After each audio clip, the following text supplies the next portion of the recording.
Hi, Ruzanna.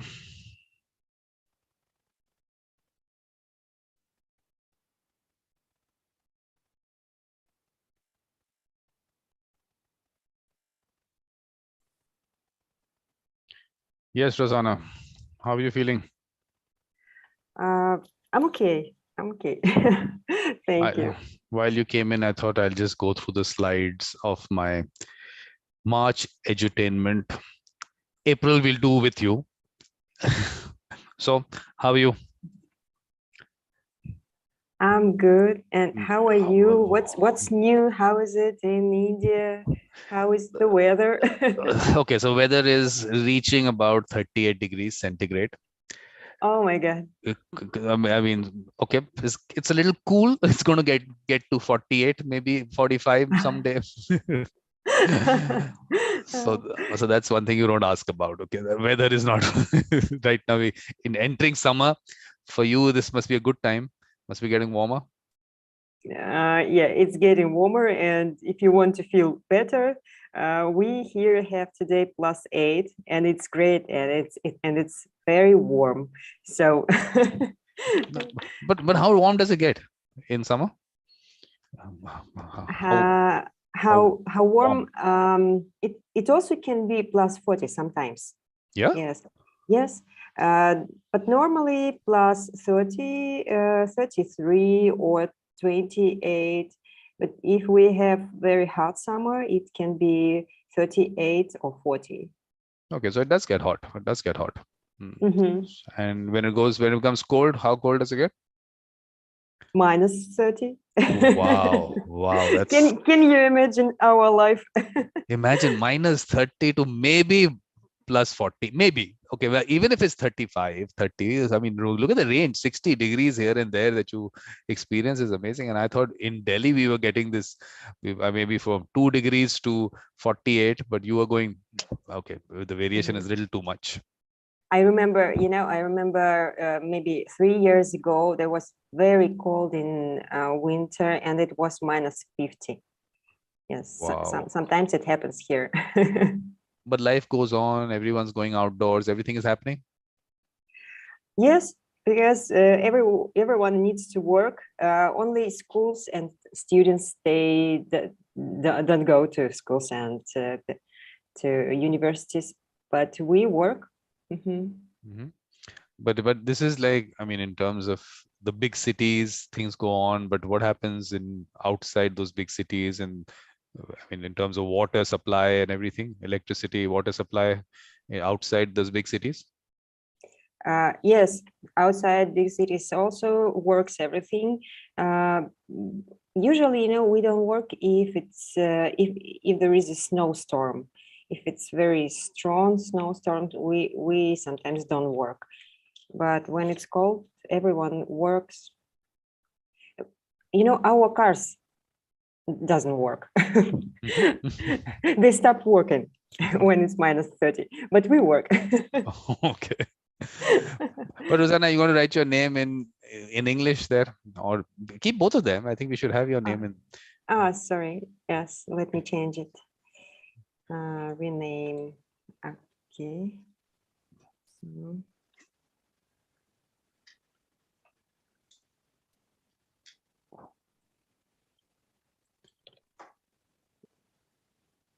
Give me a minute. Yep. I have such a long name and last name. Oh, as long as you remember it, Ruzanna, then it's okay. Just don't forget it. Okay, but first, sometimes it's difficult to pronounce for Americans, for instance. When I've been to America, they just called my last name just Yes, because it starts with yes, and they even wrote it down like Ruzanna Yes. So I pronounce it Yessentemirova. Yes, is that okay? Yeah. Yes, good. Wow. Oh, you're maybe the first person who pronounced it at the first time. But everyone should know that Ruzanna is not feeling well today. She's doing this because she had committed to it. But I'm also not feeling very good about it. So whenever, Ruzanna, whenever you say I'm not feeling well, we'll cut it at that point of time. We'll continue it in another conversation. That's not a problem. Thank you. Thank you. But Ruzanna, I'll you have to try. tell us. You have to tell us about yourself, and not just a short. This is Ruzanna. No, as much as you can. Okay. So my name is Ruzanna Yessentemirova, and I'm from Kazakhstan. I live in the capital of our country, in Nur-Sultan, and I am a mediator, professional mediator, and I'm also a director of the Center of Mediators. This is International Center for Mediation and Law called Согласие. Also, I am the member of the Republican Council for Mediation of the Assembly of Peoples of Kazakhstan. Also, at this time, I'm passing my master program on ethnic policy at the Eurasian National University by Lev Gumilov. What else? Also, I took part in and I'm still taking part in some working groups on amendment of different laws in Kazakhstan. I work with Parliament, with Senate. Senate is the second, second part of Parliament. We have two parts, not parts. I don't remember how to say it in English. Let me check it. I mean, the two houses of Parliament, like that, something like that. Yes. Okay. Chambers. Yes, I should say chamber. The first and second chamber of Parliament. So I work also with them, implementing laws and amending laws. The last was mediation law. What else? I also read some lectures for students in the university, and I am the trainer of mediators. I train mediators here in Kazakhstan. I don't know, I'm a mother of two sons. I'm a wife. How old are they? Their oldest is 8 years old, and the youngest is 4 years old. So, Ruzanna, you have to tell us, how do you manage all this? I don't know. I don't know the answer, and I always think that I fail. I think that I fail every day to manage it because I have so many things to do, and I always have no time to do it. But it is interesting life. So we have to find out what that super food that you eat out there. We have to find out, and we have to send it all over the world. If I find it, I will send you definitely. You're already having it. You don't want to share it with us. Imagine all this. Imagine. So one sec. Yeah. So, but this is about, okay, family, work. But what about Ruzanna, the person? What is she all about? Interesting question. I think that this is what I had already told you about my work, my interests, and my family. This is I am, because this is our thing that I'm interested in, and I love to study. My husband even sometimes, he's having laugh at me that I study all the time, and sometimes even, I want to know everything, and I take so many responsibilities. So then I just don't have time to do it. Maybe I'm just the person who loves to study. Yes. So you want to know everything about everything. That's the idea. Yeah, right. You want to become Google. That's what you want to become. Because Kazakh version of Google. Yes.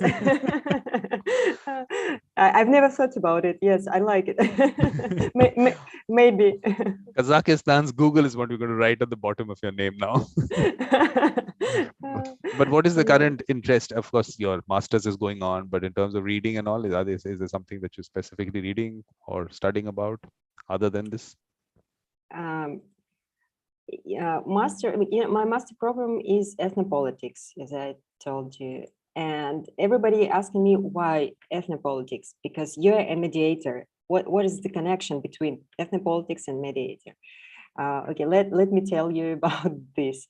As I have already told you, I'm a member of the council, Republican Council on Mediation of the Assembly of People of Kazakhstan. So the Assembly of People of Kazakhstan is working with ethnic conflicts also. But the goal of the Assembly is to keep on peaceful living of all ethnics of Kazakhstan. And we here in Kazakhstan, we have more than 135 ethnics and so nationalities, yes, I should say. And the Assembly is managing all these nationalities and make different events and so on to maintain this peaceful living of different nationalities here. But also it works with conflicts. And for a long period of time, the Assembly was responsible for mediation here in Kazakhstan also. But time is changing, and at last year, the November of last year, of 2021, our president said that the Assembly should take responsibility for ethnic mediation. And this is a direction that nobody worked here before. And we, as mediators, we even don't have practice of such mediations. And also, we even don't have one point of view on this. Everybody has its own point of view on ethnic conflicts, ethnic mediation, and how to understand it also. So I decided to work on this direction and to improve it. So that's why I went to this master program, entered this master program.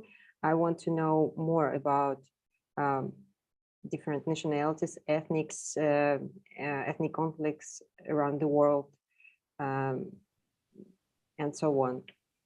But when you say 135 ethnic nationalities in Kazakhstan, who all would they be? So the biggest part is Kazakhs, Kazakh people. It's about 75%. And after Kazakhs, about 18% are Russians. And after them goes Uzbeks. Am I right? Uzbeks pronouncing it? Mm-hmm. Yes. Uzbek people. And then the other part, people from Kyrgyzstan and others, a lot of other nationalities. Yes, you can see, yes, more than 100 different nationalities after them. I called you just the biggest parts. So Ukrainians and who else? Everyone, yeah. Well, that's a lot. I mean, 135 is a lot of nationalities. But a small percentage. What you're saying is really small percentages, but they're all there. So that's what you're saying. Because largely, almost 70% are Kazakhs, and about 20%, as I see in front of me. So if those are Russians and then Uzbeks, so what do I say? Okay, I've got a list, kind of a list. Let me find it. I have This Afghans, 200, Afghan. 200 people. They say 200 people. You have already found it. So there's one statistics I have in front of me. So that's Uh-huh. so I okay. So have one good site with where is it? where are the Indians? Where are the Indians? Indians haven't reached there. I don't see in this list any Indians. How can that be, Ruzanna? Why are the We have a lot of Indians, but here. Okay, I can say you just about maybe Nur Sultan here, about our capital. We have a lot of Indians working here because we have a lot of Indian projects, and a lot of Indian people work here, especially men. I see women only maybe with their husbands from the embassies. I had a friend from the embassy, and he came here with his family. Did But you a lot ever of men. go for any of the functions in the embassy? Did you see any of those whatever festivals and all? Did you? I saw a festival of Indian embassy in our. Sorry, just the word flew out of my mind. Just give me a second. I'll check it. There must be a Diwali celebration for sure. I'm sure the embassy does that. We have this festival of lights, Diwali. I'm sure the embassy must be putting up lights and all in their embassy. Maybe I just don't see the embassy itself. I don't remember where the yes, I know where the embassy is, but I see it very seldom. And I remember once it was festival in our city park, and the ladies were dancing and they sang a lot of songs and so on. And the embassy is very very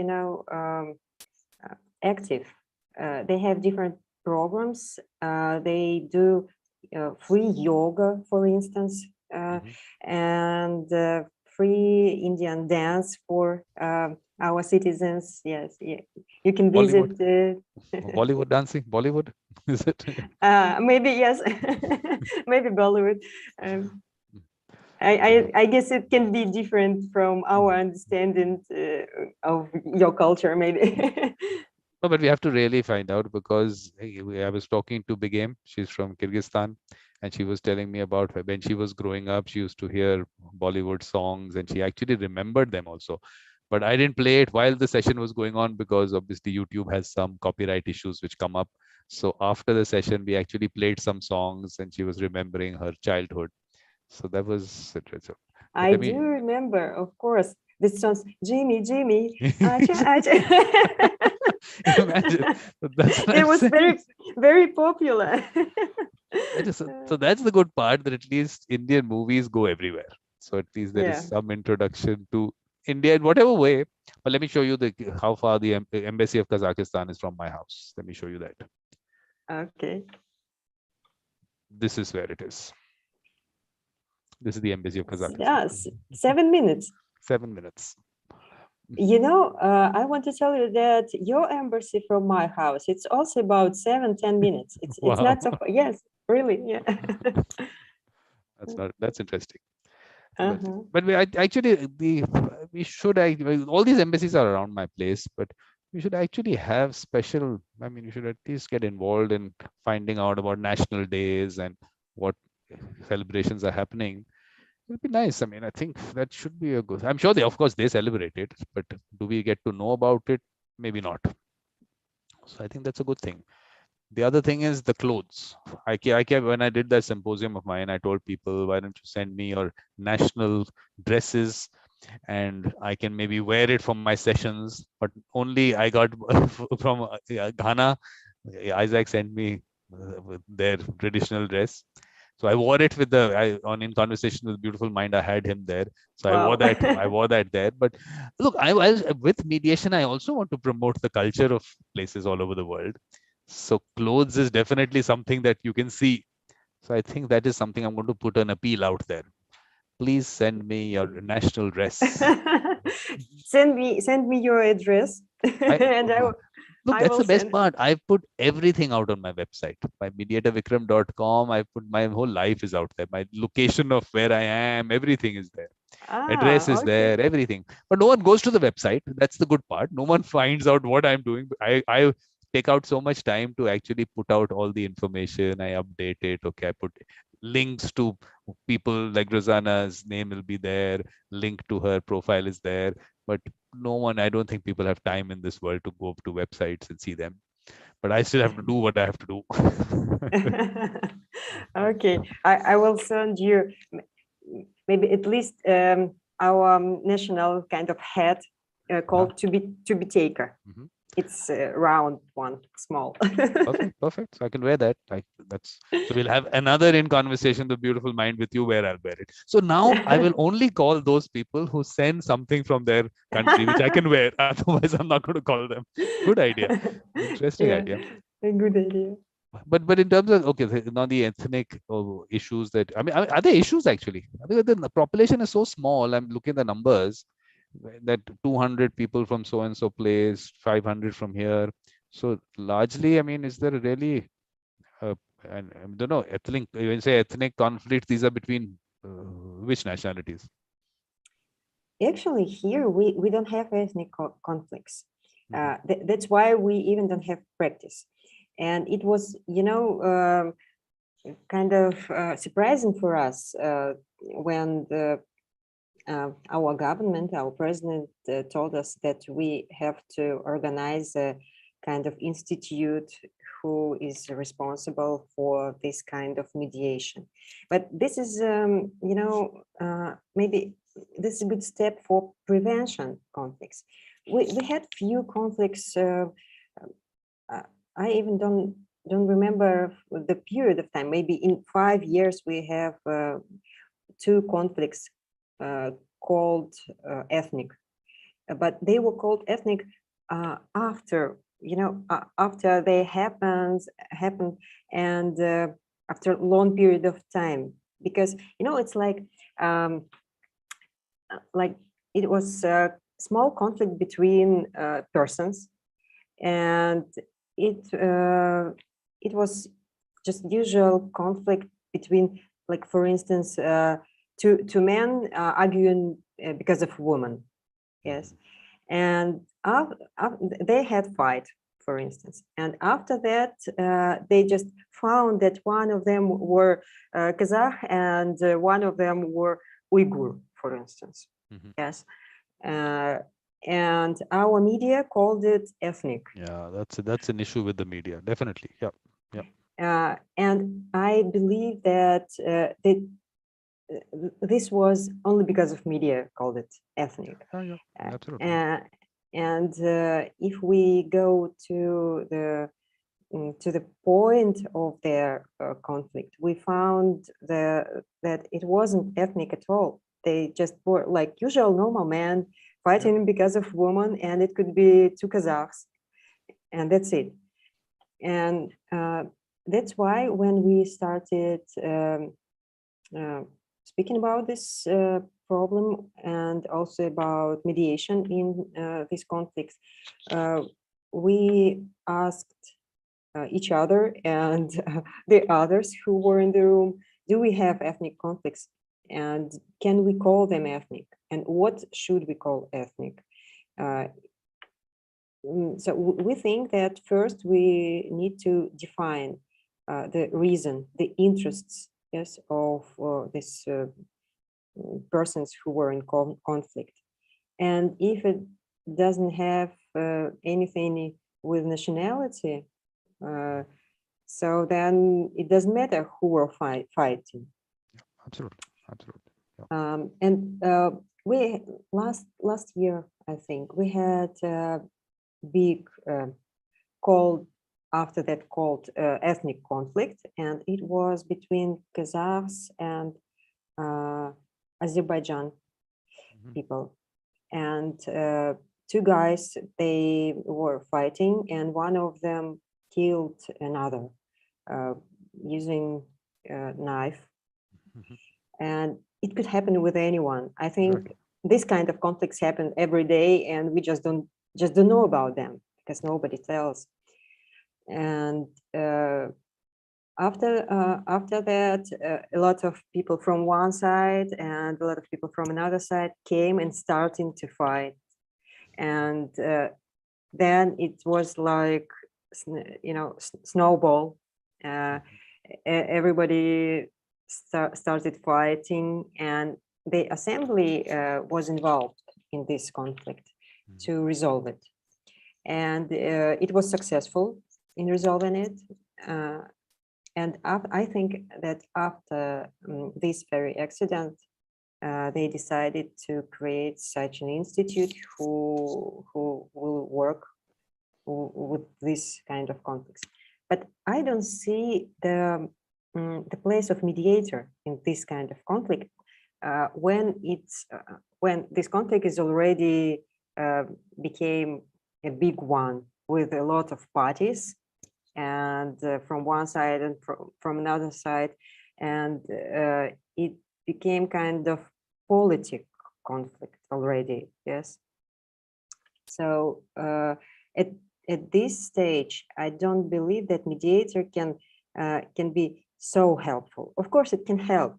It can give advice and so on. But when it became big like this, I think that our government should be involved, and also our police should be involved. But when it's small, when it's just fight between two guys, yes, mediator can help at No, this first stage. no, Ruzanna, we have to, mediators definitely have a role to play. Definitely. And even if it escalates, I still feel that a lot of things with communication get resolved. Only thing is whether you can get the right parties on the table. That's the most important thing, because sometimes there are vested interests which are behind the scene. Now, will they come up front or not? Because everyone has their agenda. I mean, everyone has their agenda, and some people benefit from escalation of these conflicts. So definitely that part of it definitely has to be looked into. But the important thing is to be able to in some way regulate the media in these situations, that they should not put it as ethnic when it is just like you said, was just say it's just a fight.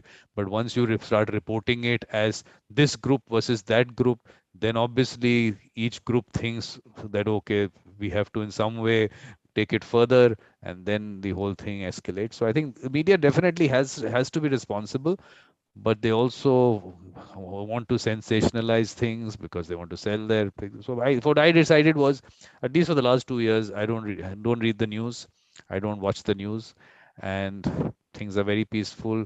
Yes, I know I don't know too much about what's happening in Ukraine. Definitely, I don't know too much. I only get to know because of mediators in Ukraine who put out posts, or I say get some messages from there. So that's the way I get to know. But I feel that maybe you're better off that way rather than read something which by itself is sensationalized. I mean, I don't know what you think about that. Uh, are you asking me about Ukraine? Reading the news about Ah. reading the news. Ukraine.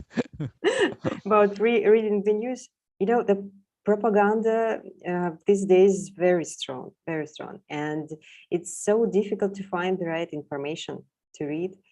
Um, um, Actually, I just don't have time to read anything because I read a lot of other things because I study and I have a lot of homework to do. So I listen to some analysis, like um, I like one analyst from he's from Ukraine. Okay, but it doesn't have anything to this conflict. But he is the best one on I think here in post-Soviet Union countries. He's the best one. So I like his name is Andrei Baumeister, and I love to listen to him because he's watching on a problem from other sides, different sides, and he's analyzing everything, and he's explaining, and he's confirming all that he say. So so basically, you feel that he's objective and he's yes, giving he's a fair, objective. fair view of the whole thing. That's what you need. I mean, you actually need. That was what the media was supposed to be. That was the whole Right. idea. But of course, because they've become so powerful, they can actually influence things. So obviously, money has got involved there. Business house, they become business houses. So all those issues definitely have taken place. But that's why you need the right. I think with social media, at least their advantage is there that if some good person comes out, at least that person can connect directly to people. So that way you don't. Earlier, you obviously you needed all this print media, so you had to print everything, send it out. So that aspect has become definitely much easier, but still to find the right person who doesn't have a vested interest, who's objective, is important. And same thing with mediators also. I mean, you have to find the right people. You have to find the right people. But I've taken away from what you were saying. You were talking about your work. So in terms of your study, but you were asking Ken about ethnic conflicts. You were asking him some question in that Talking Books episode. I thought you were asking about ethnic conflicts only at that time. Sorry, one more. The last words. In Talking Books with Ken, you asked him something about ethnic conflicts, weren't you? You asked him something about that. Yes, I asked him about conflicts, and I asked him if he has something useful for me in his book. So I'm still planning to buy it, and I want to read it because I need it for my master work, for my dissertation. The topic of my dissertation is mediation technologies of resolving ethnic conflicts, Kazakhstan and foreign practice. So I need to find some foreign practice. That's why I was interested in Ken's book, and I still want to read it. And I need just to find different information, how other countries using mediation in ethnic conflicts. Because today we, why I told you that I don't see how we can use mediation here in Kazakhstan, because our law on mediation doesn't allow us a lot of things, and if it's a big conflict with a lot of parties, to do classic mediation according to our law, we need to find just responsible persons who will come and speak from others, and we need to conclude agreement to work with these people, and I think you understand that it's difficult to find this person and to make them conclude the agreement to start the mediation when there is a big conflict with a lot of parties and nobody knows who is responsible because they just forgot it. So that's why I need to find some techniques how to make people. I'll tell you what the technique that you have to do. What you have to tell your parliament that please amend the law, give total flexibility. Mediation should not be regulated. Let people choose their mediator the way they want to, and let the process happen as in a flexible manner as possible. So this limitation of actually that how to go about it, and you have to have this agreement or whatever you're saying, I think those are limitations, and mediation should not have limitations. I think that's where people and countries have gone wrong in places, for according to me, by trying to regulate something which is something which has to happen all the time. So I think that is what your next activity is, Ruzanna. You have to convince your. I'm working on it. But can you please tell me how is it in India? When persons want to go to mediator, do they have to conclude an agreement with mediator that he works with them to be, for mediator to be sure that the confidentiality is observing? We have a law. The only thing is called conciliation. That is called conciliation only because we got that law in 1996, and we picked it up from the UNCITRAL model law at that time. At that time, UNCITRAL was using the word conciliation. So, but the process is where one party has to approach the other party, and the other party has certain number of days to accept it, and then they appoint a conciliator. So it's simple.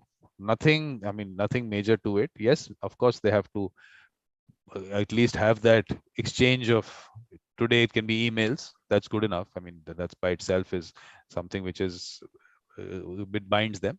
So that's all that's required. And then the process happens, and in that the provisions, you can actually find it on my website. I put a link to the act also. So it's very flexible, and confidentiality is protected. It is without prejudice. All that is protected there.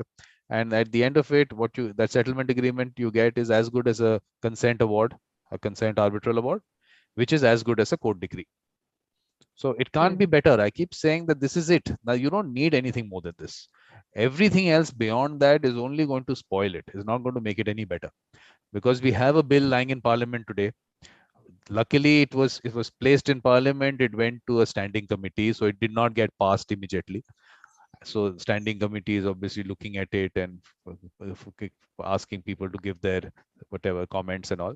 So that regulating it, which in that bill, what they're attempting to do is, according to me, that whole, when I keep saying the whole colonization aspect of it, when the state and judiciary in some way want to get into dispute resolution, I feel that it is a colonizer's mindset. People are smart enough to resolve their disputes themselves. Okay? They will find the right people, they will do it. But the conditioning of the mind over hundreds of years, that the courts and lawyers are the ones you go to when you have a dispute. We have to change that. So Ruzanna, that is going to be part of something you are going to discuss. You are going to get some material on this. That mediation vision 2026 that I put out. So decolonization, you must have heard from me so many times that that's a very important area we need to discuss, because people, if they're conditioned enough to say that, okay, when we have a dispute, let's first of all attempt to resolve it within ourselves. That should be the best thing. That's the first thing, this first step. If we can't, let us get a third person. And those people are all there. They know those people. I mean, the people they can trust. Bring them in. And then after that, think of other options. It is, I mean, here what in that bill that they put in parliament, they call something, they called it pre-litigation mediation also. Pre-litigation. One is, we have pre-institution mediation here in the court system. So any commercial matter first has to, when someone wants to file a suit in court, has to first send a notice out to the other side through there's a body through which the notice is sent. The other party can refuse. They don't have to accept it, but yes, if they accept it, then they go through that process of mediation. So that's pre-institution. But now this terminology of pre-litigation mediation, which is used in that bill, I feel that is something which is, again, call it colonization mindset, that every dispute goes for litigation, and anything before that is what you do is pre-litigation. No, I might fail in mediation. So for a moment, you fail in mediation. Is my option only litigation after that? Aren't there various other ways we can resolve our dispute? So these things get missed out because the judiciary and the lawyers, they all sit together, and dispute resolution, these are the people who should have discussions. So that part of it has to change. I mean, I feel that's one issue that I right now I'm telling you, the law is very good.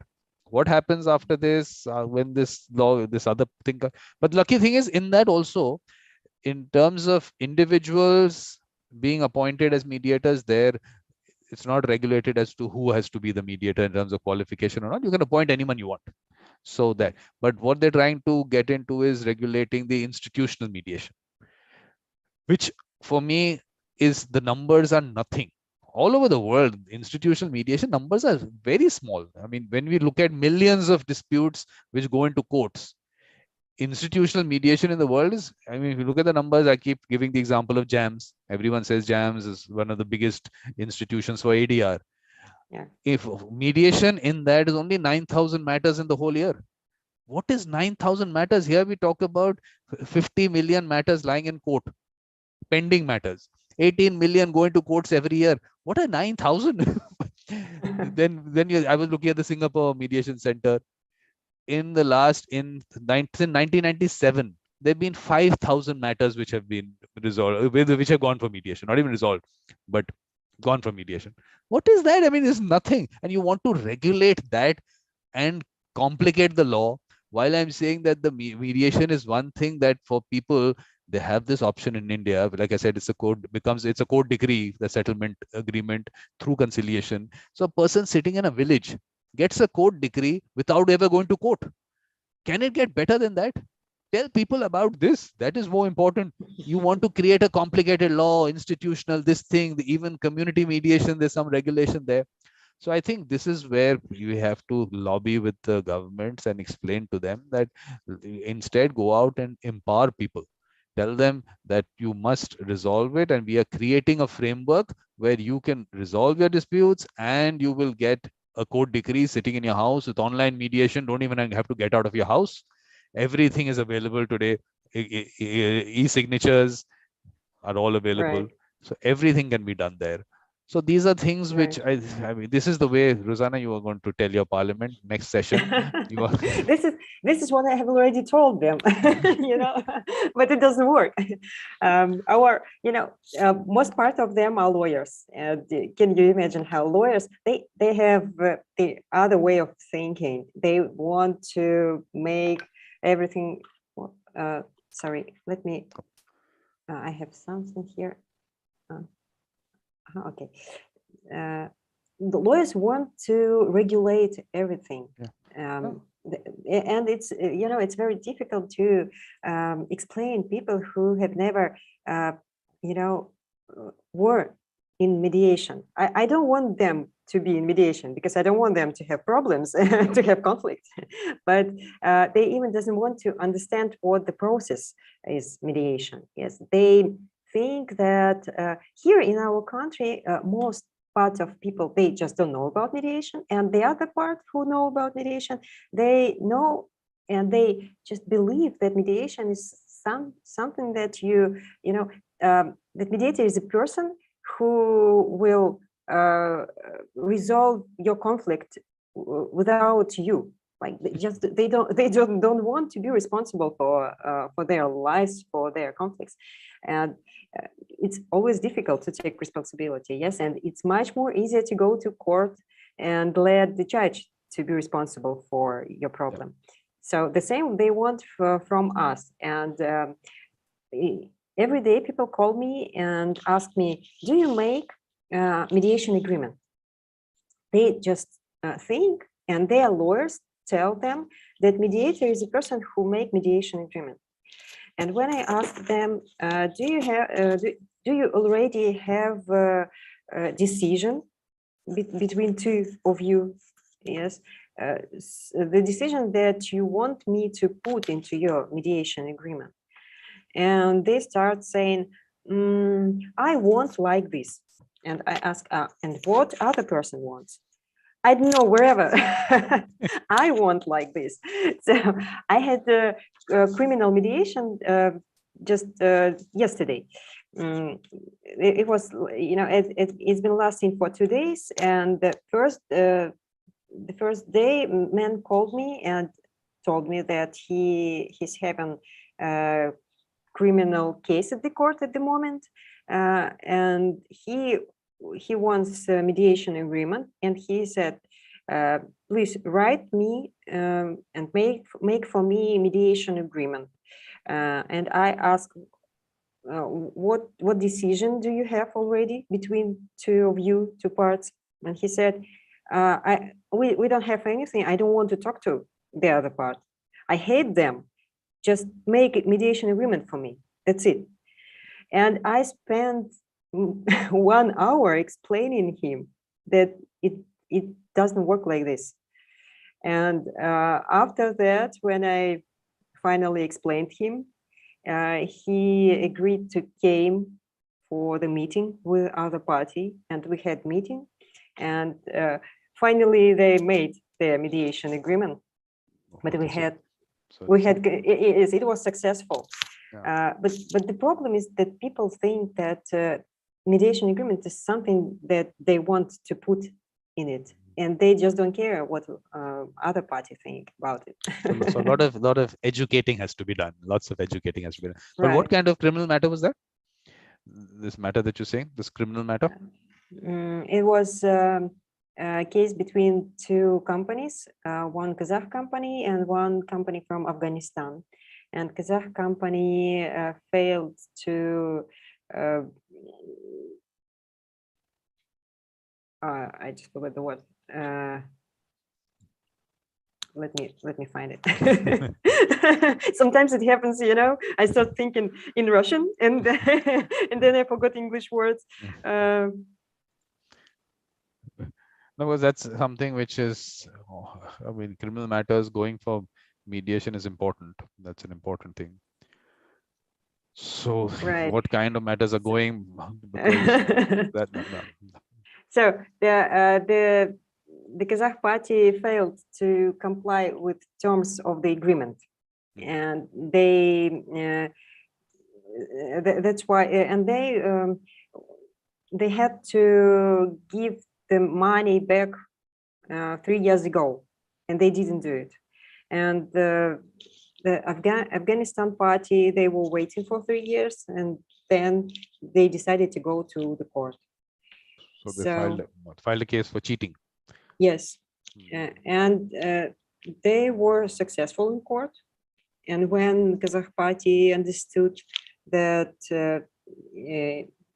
he has nothing to do anymore, he decided to make this agreement. He asked the court to make this agreement, and he, you know,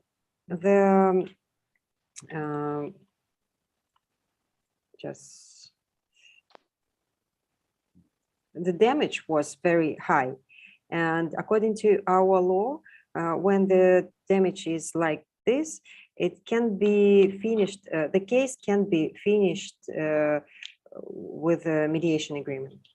Some cases that under the limit, you know, under the limit, when the damage is not so high, can be finished when parties concluded the mediation agreement. But in this very case, it can be finished, and he still will be judged, but he will be able to give this money back as he wants by using the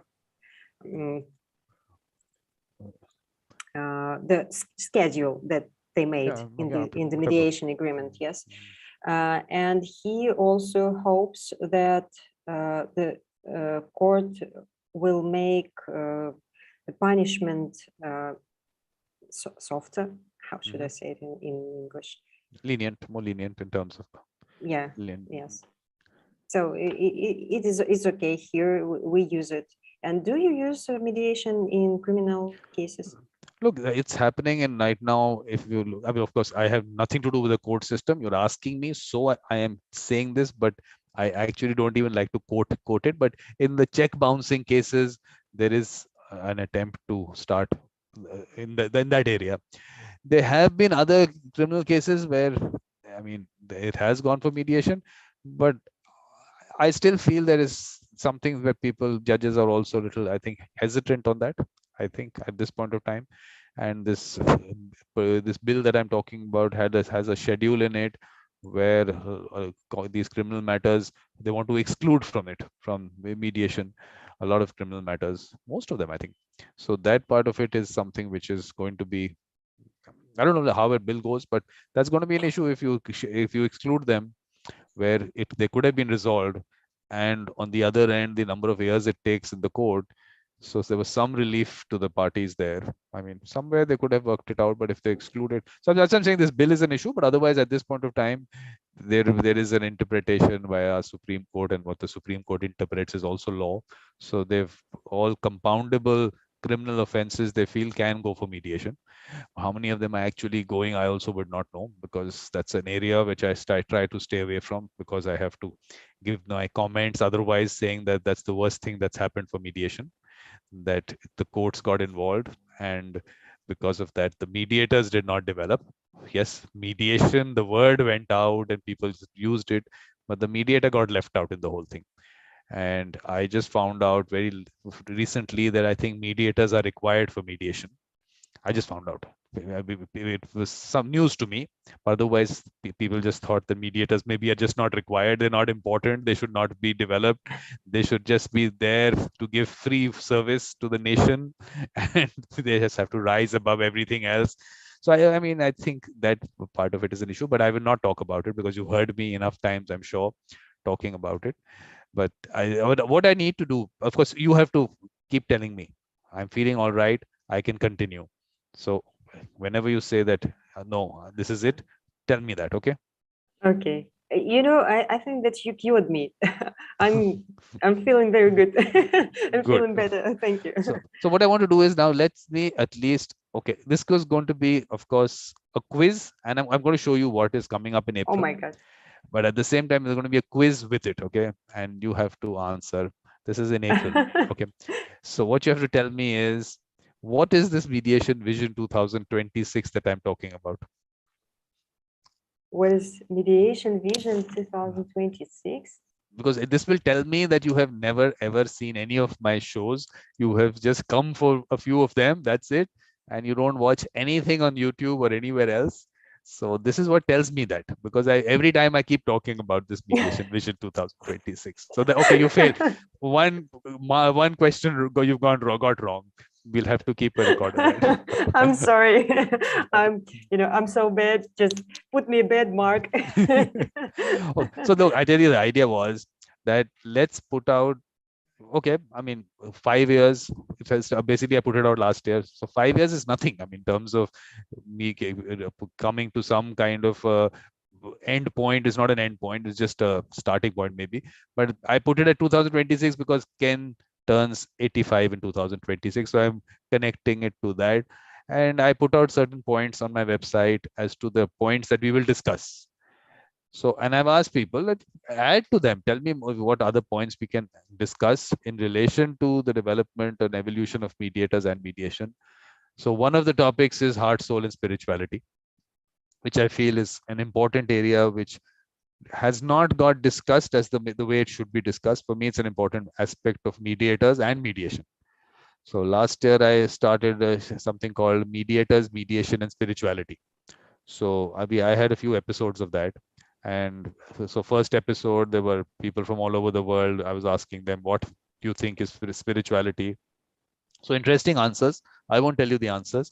I will ask you to watch that. And how will you watch it? You will have to go to my website and find the link to it. At some stage, you will do that. Okay, I promise you. So this symposium is happening in April. So the last symposium, I don't know whether you know about, that happened in August and September, but there were almost 100 speakers from more than 40 countries. This time is not going to be that big because I mean, it takes a lot of my time doing this, and this time there's so much more in terms of Mediation Vision 2026 that I want to put out. So I just keep it for this month. That's it. So heart, soul, spirituality, and mediation. So that's the topic. If you feel that you want to, this is a topic that interests you, please tell me, and have your session in the symposium will fix up. Maybe after we stop the live stream, we can do that. So okay, so now you know about this. So this dispute resolution revolution. So I call it that, but very clearly dispute, not conflict, dispute. And that is the area I want to focus on, because that is something which is for me quantifiable and something which people can see a result. And once they can resolve the dispute, the larger understanding of managing conflicts, they will be able to manage them better. So over time, those can also be resolved by themselves. I mean, once they go through a process in terms of mediation in a dispute. So that is why I put it as a dispute, because Ken talks about conflict revolution. So I said mine is going to be dispute resolution revolution. Yes, I like this word, dispute. And this is not a conflict. This is just the beginning of the conflict, dispute. Yes. Yeah. And this is what easier to work with. Exactly. That's conflict, why I put this is a result. Yeah. Great. That's why I put it out, because everyone wants to look at, okay, the larger conflicts and everything. Sometimes you find out that if that dispute gets resolved, a lot of things around it can get resolved, but the dispute Right. definitely has to be resolved. Right. Okay, so this person has come in some shows. We haven't got to know her yet. I'm still trying to get to know her over the next, I don't know how many minutes and hours will you need, but we're going to get to know her. Okay, so why this In Conversation with the Beautiful Mind? Why this series? Because someone told me when I was talking to him about mediation, says, look, I've heard about mediation, but I don't have a face to a mediator. Today I can put a face to a mediator because you've spoken to me, you've told me you're a mediator. So I said, let's put out mediators. Of course, not everyone. People whom I think are wonderful people who have to be out there in the world. People should know them, because that's important how we promote mediation. It has to be people that, for me, whom I feel should be out there. So that's why this is In Conversation with the Beautiful Mind, the people with the mediator mindset. So I keep saying that mediator mindset is what is required. It's not that you have to go through a 40-hour factory or you need a certification. No, the people themselves give you that certification. They know if they can trust you, they will come to you. It is their certification that is required. No other third party needs to certify you. Parties are smart enough. Okay, so this is part of that series, like I told you, in terms of the points that I put out on my website for Mediation Vision 2026. So because heart, soul, and spirituality is one of the topics, so there will be discussions on that. Similarly, there will be discussions on other issues. So Gabriela, I mean, interesting person. I don't know whether you've heard any of the conversations with her. So there is something called family constellations, systemic constellations. You will see this here. So this is interesting. I won't tell you what it is about. You have to watch and hear some of her conversations. So she practices that in Brazil.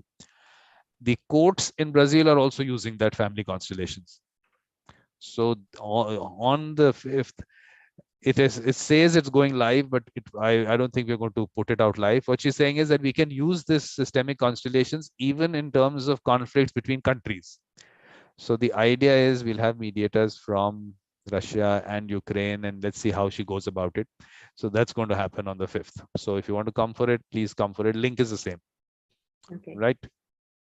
Thank you. So Danny, of course, you okay. I mean, you haven't, okay, you were not there. Okay. So this is part 3. So Danny, of course, is a very interesting person. I mean, in terms of his what he talks about, things are quite similar in terms of, one is the models of mediation that people talk about, that aspect. He also doesn't believe in this whole concept of these models that you have to follow. Then other interesting, these conversations also been interesting. Please watch them. Why Evolution of a Mediator? Why this series, Ruzanna? Evolution of Mediator. Why? What was the thought behind this series of mine? Okay, this is another question. You're going to fail. You're going to fail this paper for sure. Yeah, I'm so bad student. Yes, which mean, look, I'm telling you, I put out so much content out there, and everyone says, "Oh, you're doing so much work and all," but no one really ends up watching it. That's what I've understood. It's all for my own interest that it goes out. Actually, I'm watching and I'm reading, but I really, because a lot of you have a lot of events, and I even couldn't find the link to connect you today, because I had a lot of links before you invited me to other conversations. That's why. But just you, not because I'm not watching you. okay, so the idea of Evolution of a Mediator was that mediators are not made in 40-hour factories. You will hear me saying this a number of times. What a person goes through, the person is brought up in a certain environment, has a certain thought process, and even children have a certain thought process. I mean, that seed is there. That seed then, of course, evolves, and as the person goes along, their experiences of life, whatever circumstances, everything makes a person at that point what they are. And for a mediator, all those things are important. So when I feel it is in some ways, I mean, putting down mediators if you say that you're going to make them in a 40-hour factory, I just think it's not fair on mediators, because there is so much more about them. And when people say that, okay, I mean, whatever certifications and accreditations, the point is that who is going to certify you? Who's going to gauge you? I mean, it's such a, I mean, person-to-person interaction, which is going to be so unique. with 7 billion, almost 8 billion people on this planet, each person is unique. Their conflicts are unique.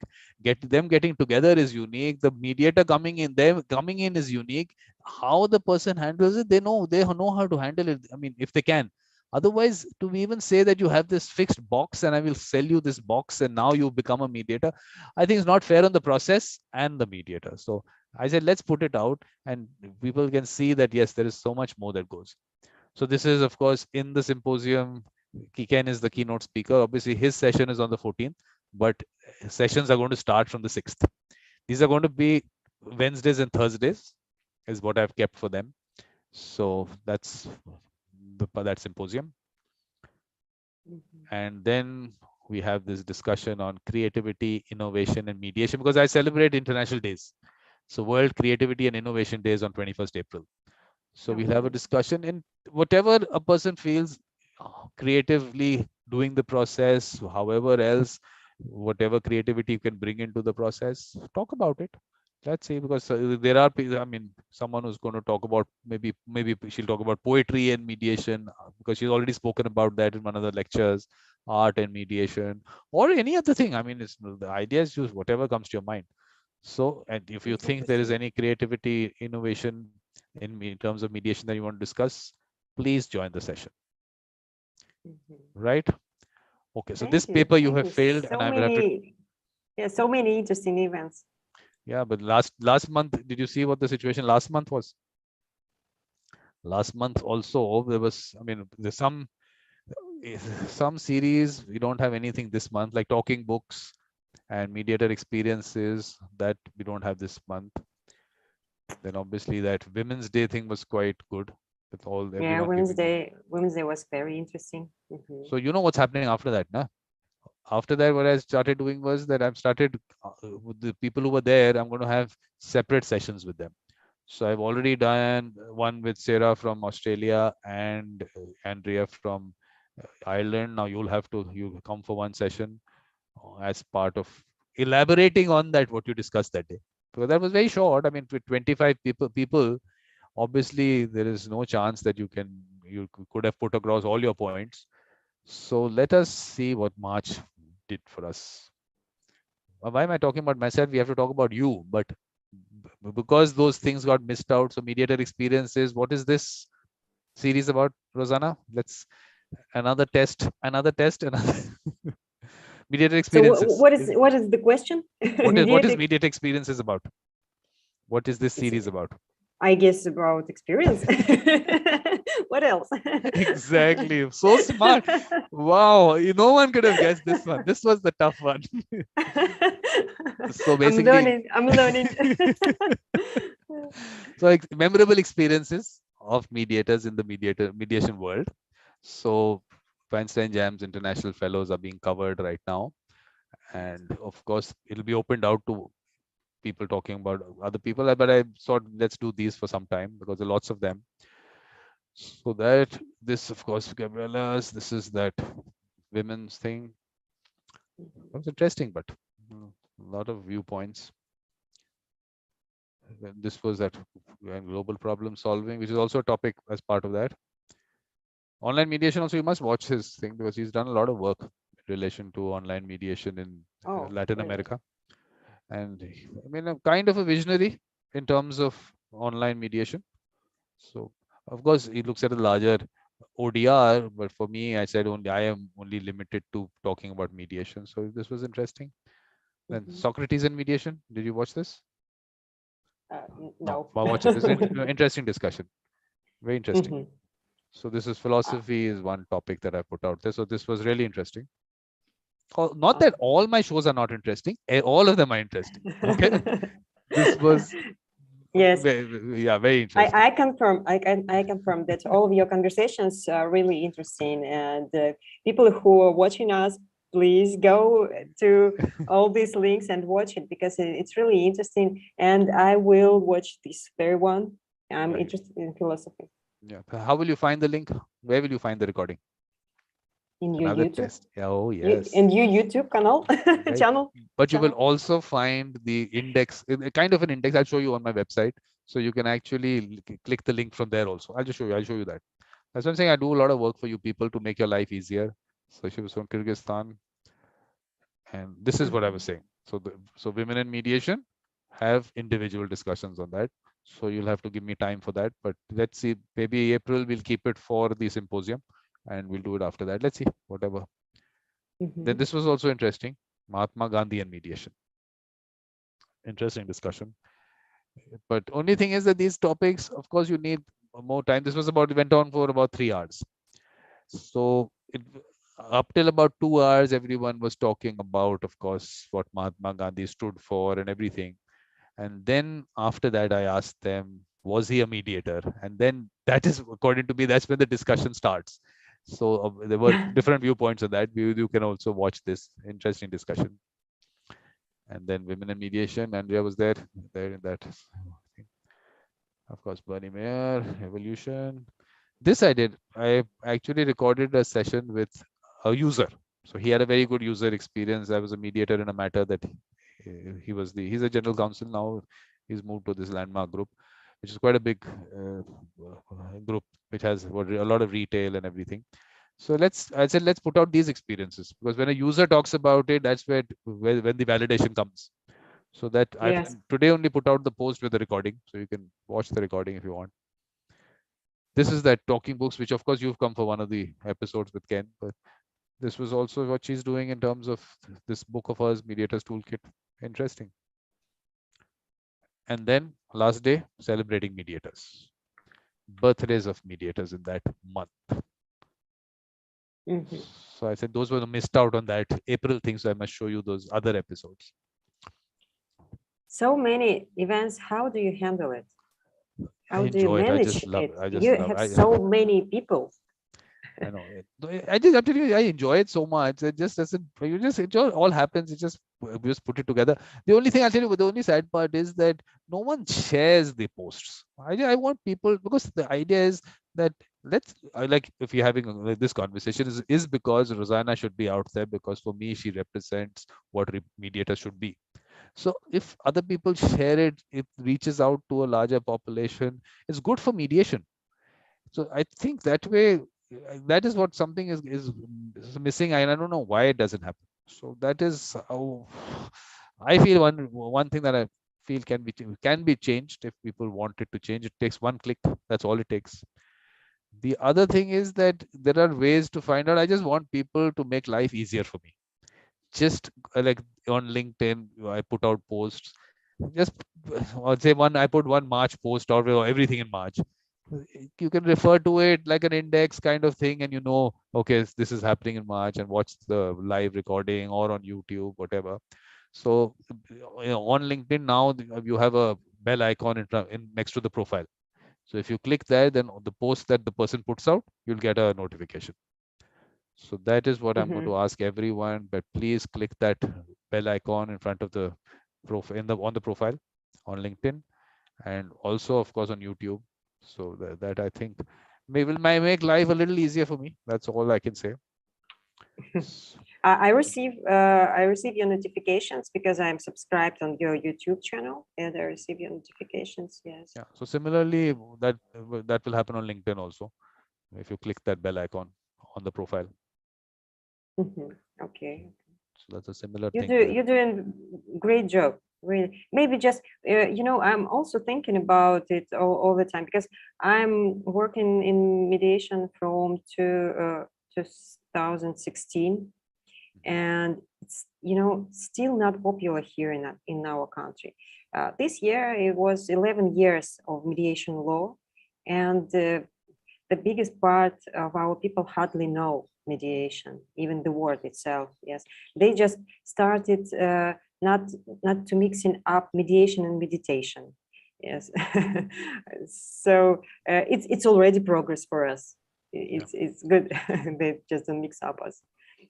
This is an issue everywhere. I'm telling you, look, from my side, I put it down to certain reasons. One is that you are promoting it as some rocket science. It is something which is a process which people are familiar with. Connect them to that. Don't try to put it as some technical thing out there. So that symposium last year, the topic was mediation in our culture and traditions. Let me show you what the theme was, because this is the idea Yeah. was to bring out something which I feel will connect people to that. So this way, what I will do is I'll also take you through my website, so maybe you will now Mm-hmm. find out how to look for things. So of course, mediatorvikram.com. So all the everything is there. If you so address is there. Rosanna, now you can't say I don't have the address. Address is also there. Okay, good, good. So okay, so schedule of activities, you'll find the link to the post. So in this case, okay, you can read that. But in this case, under the monthly entertainment, if you click the link, so the LinkedIn post will show you what is happening in March. This was up till March. April, I have to still put out the post. You do understand that, yes, I mean, a little too much work I have. So sometimes it doesn't get updated the way it should. So this is that Mediation Vision 2026. So under this, you will find, look, one series is mediation visionaries. So these will be people who I feel should give us their vision because they have that much experience. So Ken has given the two parts of his. Then Mr. Shriram Panchu is from India, a senior mediator here. He's like the pioneer of the court annexed mediation here. So he started the first center, which of course I do tell him I don't think that was the best idea, but okay. So these are the topics for discussion. So this culture and traditions has already been discussed as part of my symposium number 1. So that's a separate section. I'll take you there. So then you Mm-hmm. can, so decolonization, we have to start some discussions on this. So I'll also show you some events which are coming up. So mediator mindset in terms of identifying those with the mediator mindset. So when you said it's not popular, the route that I'm trying to take is that let's put out people when I've divided people into mediators and peacemakers. So those with the mediator mindset obviously are the mediators. And then we also need peacemakers who will go out and talk about mediation and also identify those with the mediator mindset and then bring disputing parties together. Then get the whole mediation process going. So we need those people also. So it's just having a mediator also won't help because who's going to talk to people about mediation? So connecting both the aspects has to happen. And the people with the mediator mindset, I mean, you have to ask in families, in communities, someone has to ask people and then identify those people.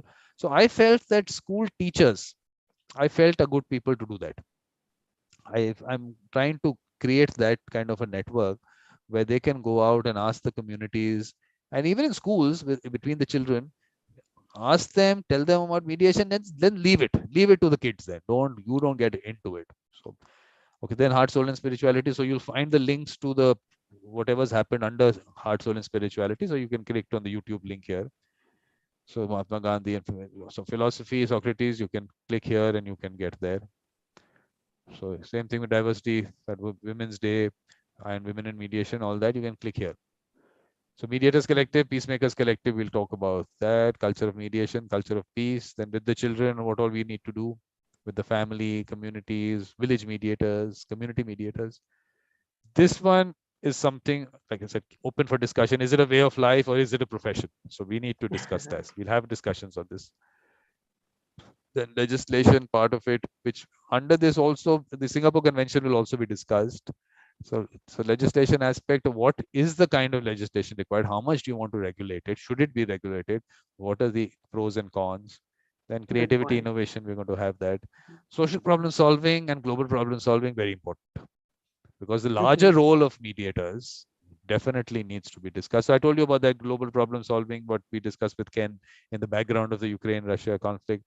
So you can have a look at that also. Then digital in terms of course, online mediation, but also how we can use social media to reach out to people. How do we promote it through social media and other ways? Is Rosanna going to have we going to be out on television talking about it? How is she going to reach out there to people? So we have to figure out ways to do that. And why science and technology? Let's look at artificial intelligence and machine learning. One of them, I mean, I'm just putting it, I haven't put it here because I don't want to limit anyone's thought on this. But let's see, can artificial intelligence and machine learning be used in relation to mediation? What all is happening in the world? What all can happen? Okay, so then the events, symposium number 2 in April. 18th May, we have a conference. And I've called 18th May International Mediators Day to coincide with Ken Cloke's birthday. So this is my International Mediators Day. World takes it or not, it's up to them. For me, this is International Mediators Day. And 19th July is International Peacemakers Day. So we'll have a conference there.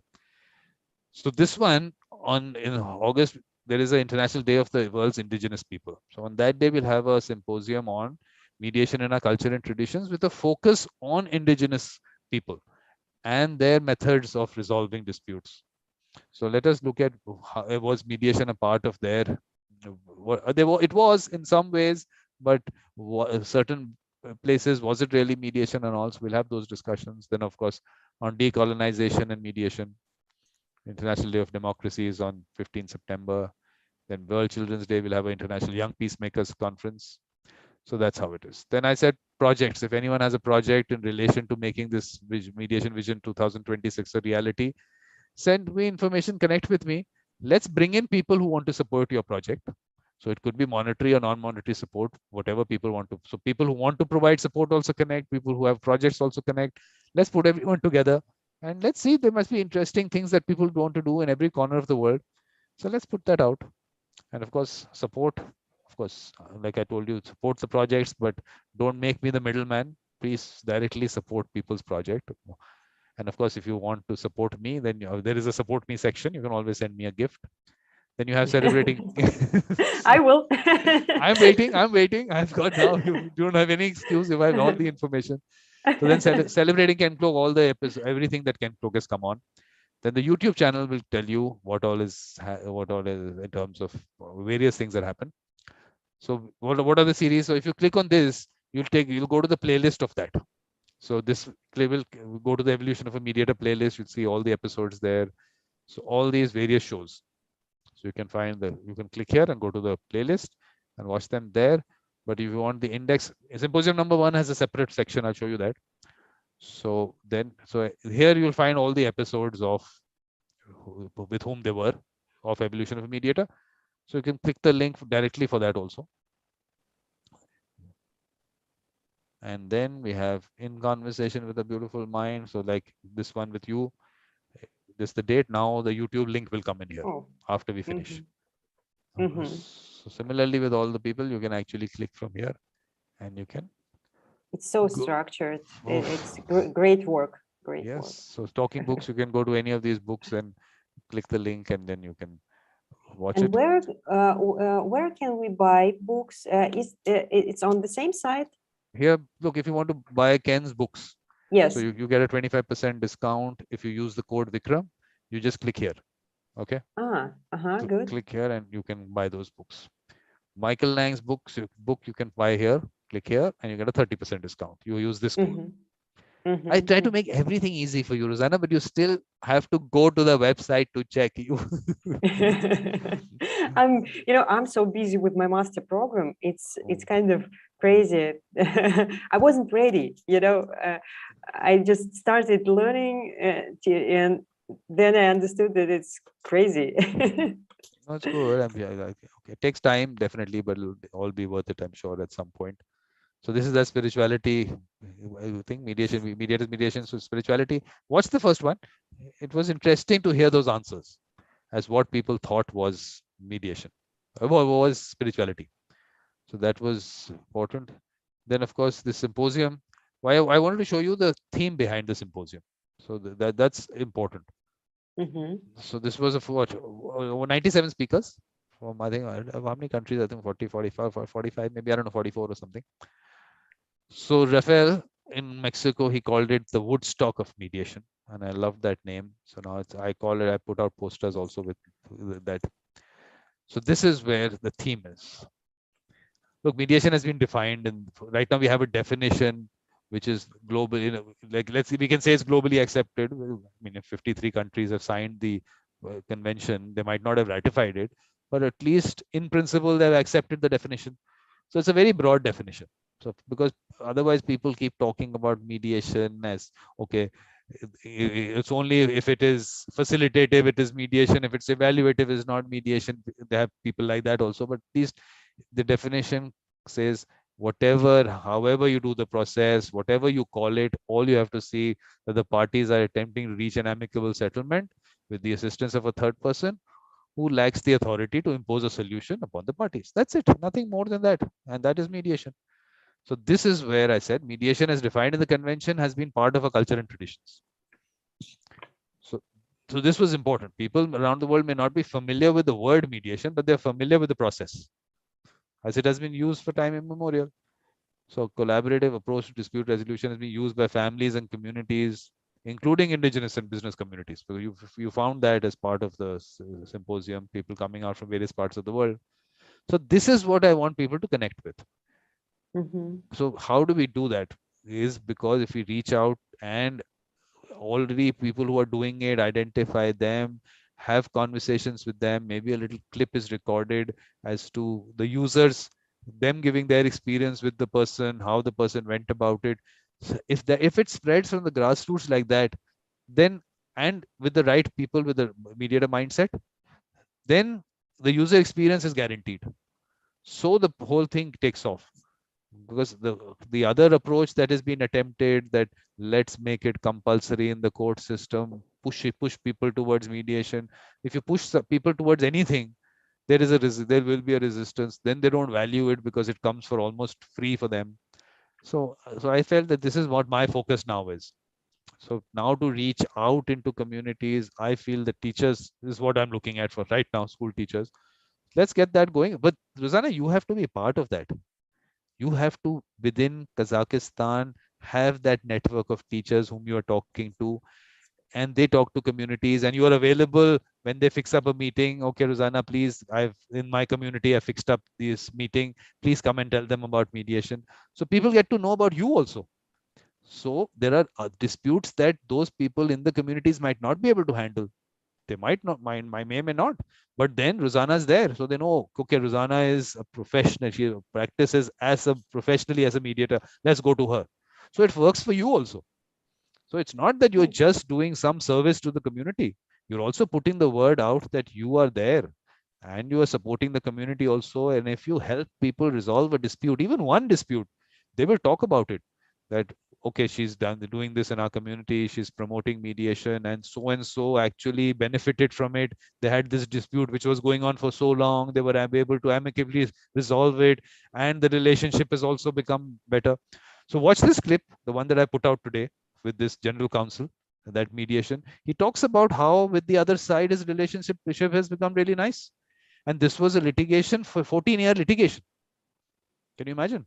So what kind of a relationship that would be? And today, what the relationship is. So this is what will help you also. It'll help everyone. It helps mediation, helps the mediator. So which is what I'm trying to do. And I initially only, this was what, maybe I think 1 or 2, almost 2 years back, I was saying this, that my 1,000 reach 1,000. So I'm saying if I can identify 1,000 people around the world who have that mediator mindset, according to me, and then they, because I know they will reach out to the right people, so they reach out to people with the mediator mindset. So if 1,000 reach out to 1,000, we have 1,000,000 people with a mediator mindset out there. That's when the whole thing, that whole dispute resolution revolution, that's how it takes off. And same thing with the peacemakers. Same thing. We find, I'm saying, let's identify teachers. You can look, we can discuss this. If you think there's a better way, we can discuss that. But I feel that these people are respected in the communities. Plus, they also have time after their school. They do have some time, and because they're connected and with the families and everything, so they'll be able to ask them. And what is the question that they have to ask?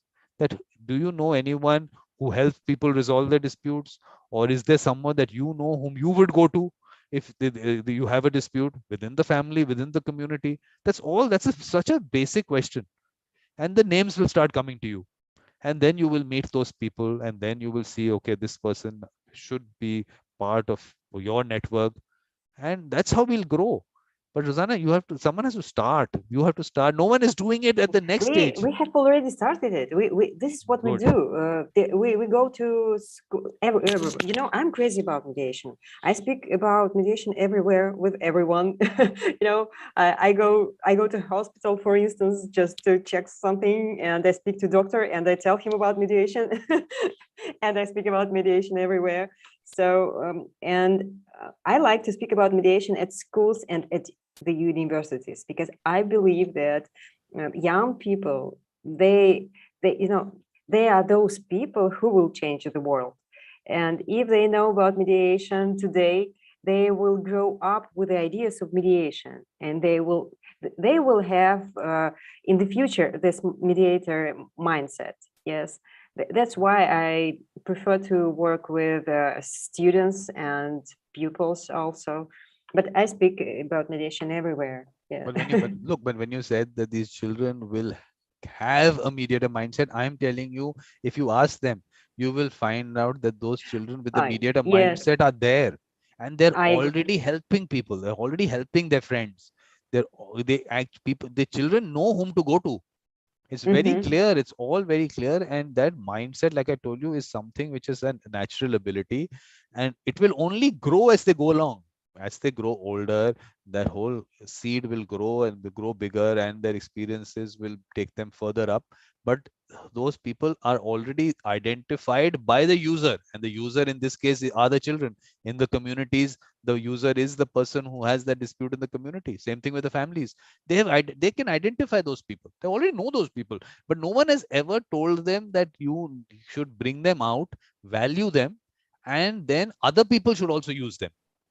In a family, the family, those people in the larger family will maybe go to that person, which was also changing. Now people are not going to those people. That's also changing all over the world. That's changing, but they know whom to go to. But then what about other people? There might be enough a certain family, there might not be such a person. So why not connect this person to those people? So which is what we have to bring out.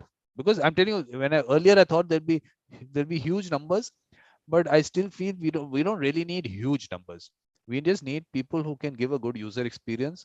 And once someone actually goes through a mediation, their whole mindset changes towards okay, dispute resolution and the larger conflict resolution. So that changes itself. So we have to give them the user. See, sorry, Who's that? Your son? husband. Husband? So call him also. He can't be My, part of this. I call him my oldest son, my oldest one. So bring him in. We can also have a conversation with him also.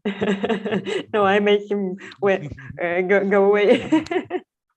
So he must be concerned also. He must be asking you how you are feeling, because obviously if you are not feeling well. My husband is wearing t-shirt with a mediation word.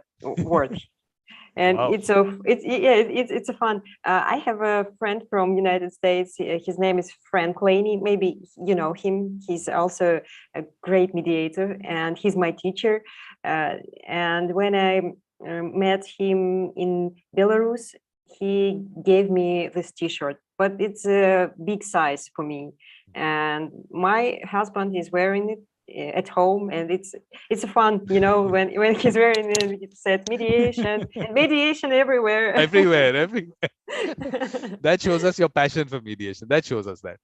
Even my children, it's a funny story. I told you that one of them is 8 years old and another one is 4, and when they are arguing, I always came to them and say, okay guys, slow down, shut up.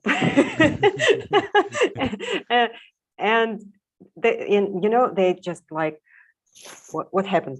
They making those round eyes, and I say, okay, you start first, tell me what happened, and then you second, tell me what happened. And once my eldest son told me, he was like this, he just stopped, surprised, and then said, yes, you're a mediator. Yeah, I forgot. Okay. They know our mediation techniques. Yeah, exactly what I'm saying. They actually know everything. And if you will find out from them, first of all, one is either they themselves have the mediator mindset, or they know children in their school or in their community who have the mediator mindset. Can you do that? Can you ask them who are those children that have that mindset and are actually helping people? Let's start from there. I think that's the way we start from. Your sons will tell us, and then we'll bring those children in and we'll talk to them, or you will talk to them. And then, Yes. because that when I said that young peacemakers conference that I want to do in November, that we need these children out there to be talking about their own experiences and other children talking about their experiences. I think that's the way. the whole concept can only be promoted if the users are talking about it. So that's how the thing will go.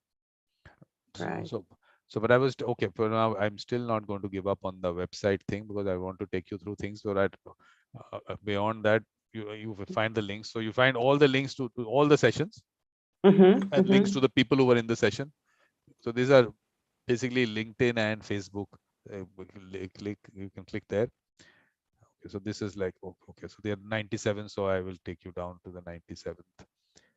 I don't want to show you all of them. So okay. So this is it. Then the mediator experiences, you will find the link here.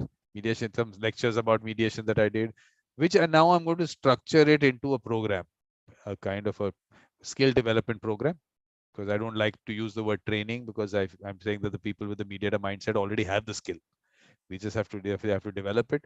So I'll structure a program and I'll put it out because for me, everything should go out on YouTube and everyone should be able to access it because we have as a person like Ken Cloak, everyone should benefit from what he says. It should not be limited to what 20, 30 people in a Zoom session benefiting from it. So this is about mediation and then something on the Singapore Convention and of course support and join me. And here I was wanting to show you about the children when you said, when what Mahatma Gandhi said here, if we are going to bring about peace in the world, we have to begin with the children. Right. So this is what we have to do. Totally agree. So that's my job done, Ruzanna. Now you can, after this, you don't have any excuse that I don't know what's happening. Where do I find the link? What was that show? Everything is available to you. So I'm going to pass an exam one more time. but at least look, like I told you, what happened in March. Of course, look, I mean, what's happened in the last 1 year and more than that. Of course, I can understand with your time. Okay, maybe even when you're traveling or something, you can put it in your ear, and if you're so passionate about mediation, you'll enjoy it. So maybe you can do that also. But with March, you can start with that. The Women's Day, obviously, you were there, so now that's not an issue. But then the Mahatma Gandhi and mediation, Socrates and mediation, just listen to it. The only thing is, my programs are long. That is something which I don't want to control because when the discussion is happening, it's happening. Like our conversation is happening, it's happening. To put it down to time, it won't be fair, neither to you Mediators or are me. very talkative. Yes. Exactly. But again, I have to check with you. Are you feeling all right? At any point of time, whenever you're not feeling all right, just tell me. I'm okay, but I have maybe 10, 15 minutes. Yes. Oh, yeah. Okay. So now I've spoken about all the work that I'm doing. Now you're going to tell me all the work that you are doing other than mediation or not connected to mediation. So, if not speaking about mediation, I just can speak about my study. No, nothing my, connected to that. my, my study process. What about sports or something like that? Any sports that you're participating in? Yes, I used to do sports before I started to study. I used to dance before I started to study. You know, I did a lot of things before I started to study. But studying taking all my time, and I danced kizomba. Do you know what is kizomba? Kizomba? No.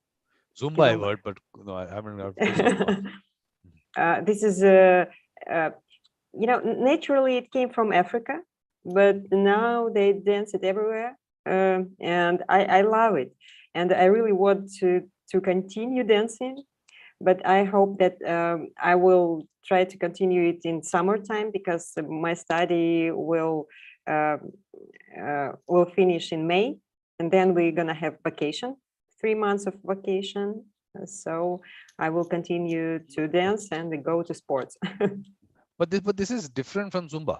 What is it called? Kuzamba. Different? Yes, it's different. It's close to salsa and bachata. Okay. You dance it in pairs. But what is it called? What is it? Kuzamba? What is it? Kizomba,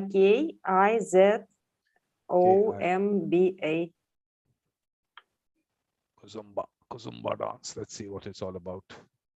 Okay. Interesting. Oh, I don't want to scare you, because there are different ways of dancing it and different styles of dancing it. So you may find something that you'll be surprised on. I think I'm a little surprised. Yes. Oh my God! Don't show it on screen. No, I'm not. Okay, so I understand. There are lots of ways that the dance is done. So okay, so I understand. Yes, Perfect. there are different styles of dancing it, and I'm dancing it like classical, but Good, you clarified. Good, you clarified. Okay. No, but I think these are dance is a I think a very good exercise. It's a very good exercise if you can. I mean, it's something which really, as cardio, definitely is damn good. And actually, with the positions and everything, I think it's good for the body overall. For me, it's the way of having a rest. I'm resting, and I don't think about anything when I'm dance, because I have so many things in my head. And when I dance, I just don't think about anything. That's why I like dancing. No, that's the important thing about sports also, or maybe Yeah, dancing or whatever, that at that point of time, that's the only thing on your mind. So you've cut off from everything else, because there is no other right. way. You can't have something, if there's a ball coming to you in tennis, or like I play golf, there's a ball in front of me. You can't think of anything else. You have to think of that ball at that point of time. So I think that way is good. It cuts you off from. And it cheers up, it cheers you up. Yeah, Yeah, good. of course, get the hormones moving and everything. Definitely. So I think that way that should continue, but because that you should not give up. I mean, in the sense, studying is okay, but I think whatever, it might be half an hour with your kids. Maybe you can get your kids to do the dancing with you. They dance with me at home.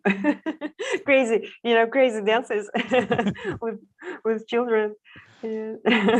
But what about them? Are they playing any sports?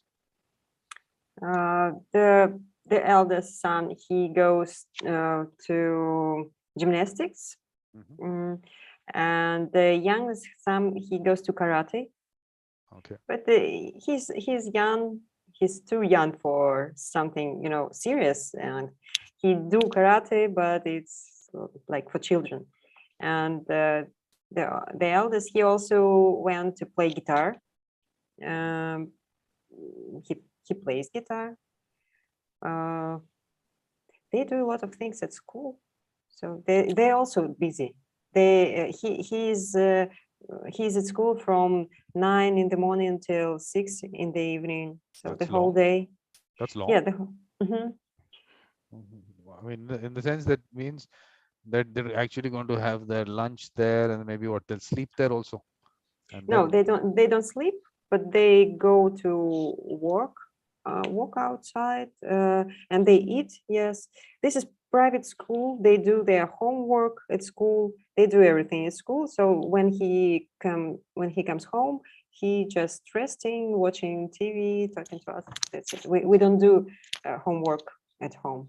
that's very good. So it's not homework. So there is no homework. Yes. And this is good for me, because Exactly. that's why he goes to private school, because it's so difficult to do home task at home. But there must be, I don't know, okay, maybe because they're also with the kids and everything, they don't get so tired. But otherwise, spending that many hours in school could get tiring. I don't know He how they likes manage. it. Yeah. I'm asking him, and I ask you if you're okay with it. Do you like it? And he loves it. Well, that's good. I think that's an ideal situation, because then at least that pressure on getting them to do homework and all that is gone. So at least you have quality time with them, talking about other things. Well, otherwise, otherwise kids are always told to do their homework, and obviously they don't want to do it because the atmosphere change. It's like whatever Yes. in terms of whatever the online world and online working that's happening, that you're sitting in at the house doing work, the atmosphere is so different. Same thing for them. If sitting at home and doing their homework, the atmosphere is different. So when they're in school, at least Completely different. that connects. I think that's a good thing. I just don't want to spoil my relationship with him. If I start doing homework with him, we definitely will spoil the relationship. But what about all these? What about winter sports? Any skiing and all that? Does that happen? Yes, we go skiing, but it's already warm. But in winter time, on weekends we went to ski. Yeah. So they've picked up. The kids have picked up skiing. What They is can. big? They've been able to. They've started skiing. That's what you're saying. Even the younger one does that. That's good. And what about other things like ice skating and all that? Does that also happen? Oh, sorry. We do ice skating, not skiing. Sorry, I mixed up. Yes, we do ice skating, and the eldest, he's good in ice skiing, and I'm not so good, but I try to do it with him just to make a company for him and my husband also. So we do ice skiing. Yeah. But what about all that dancing while doing ice skating? All those things that you see, the figure skating and all that you see. Oh my God. That's amazing. That's amazing. That's amazing. I love it. Yes, but I'm so far from it. I'm not very good at ice skating, but I love it, and I love watching the Olympic Games when they do it. Yes, amazing. I mean, just to see amazing. them, the way they move. Of course, obviously they've practiced since they were kids, and they're like, for them, it's like walking on ice. It's for them, it's as good as that. But just to see that, the whole flow, everything, I love the concept. This looks nice. It looks really nice. They have, especially Russia, they have so many shows with ice skating, and they came here to Astana, and we went to watch it. That was amazing. But what about traveling? Traveling, that's you know about my last experience of traveling. I know. That was sad. That was really sad. I mean, it's amazing that. Yeah, this is sad story. We haven't been traveling for a long time. I mean, with my husband, we never went to travel abroad with children. That was the first time that we wanted. People who are listening to it, please tell them about the sad story that you went through. Yeah, sad story. Yeah, so we were planning to go to United Arab Emirates, and first we supposed to go to Emirates in January, and our flight was planned on 6th of January, and at this very day happened what happened here in Kazakhstan. Yes, there's fights around the country, kind of the kind of revolution. Yes, and our airports were blocked and our flights were canceled, and we decided to postpone our flight to March, because in March we have a lot of vacations, and because of no risk holiday, and we were waiting for several months to go to Emirates one more time. So we went to airport, and we've been waiting in airport several hours, because nobody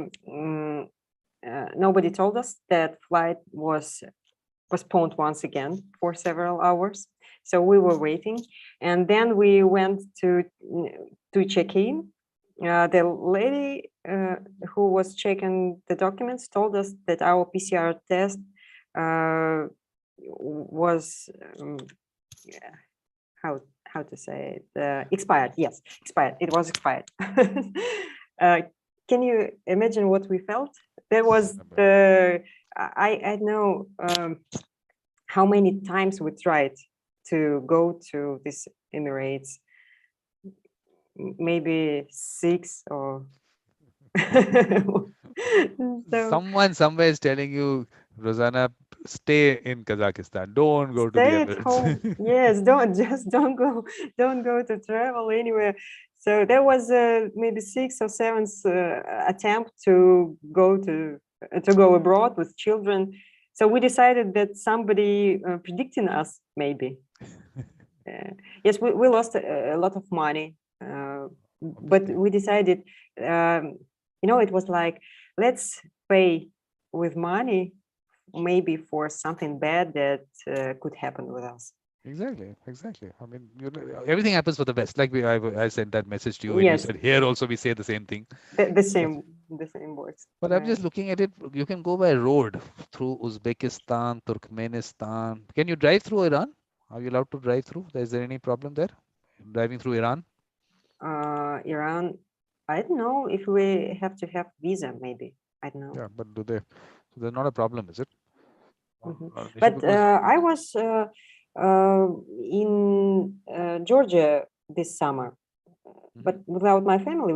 I went to Georgia with my mother last summer, and I loved it. It was very beautiful. Because there's a mediator she's actually now living in Cyprus, but she's from Georgia. So she actually has a travel agency also. It's called Geo Travel or something like that. So she actually is promoting travel to Georgia. And she, of course, she also says it's very beautiful. And of course, she was born there. She's grown up there. So for her, definitely it is. I mean, when you grow up in a place, definitely it's beautiful for you. But she says, I've seen photographs also. Really nice. Very beautiful places. Yeah. And I even didn't think that Georgia is like this. Sometimes when we were in mountains, I even wanted to cry. It was very beautiful. You have to go to Georgia. Definitely. And this lady has to pay me for making an advertisement of Georgia. Exactly. Yes. I think she wants to do some kind of a conference in Georgia. I think she was wanting to do something with mediators there. So yes, you can definitely go for that conference. I also can't decide. For me, I think I've become so used to the online world. I just feel this is the best. And I believe that it's true, because India is also very beautiful. There's so many places. I've never been to India, but I wish to go there. I just didn't go because my children are, still young and the flight is so long.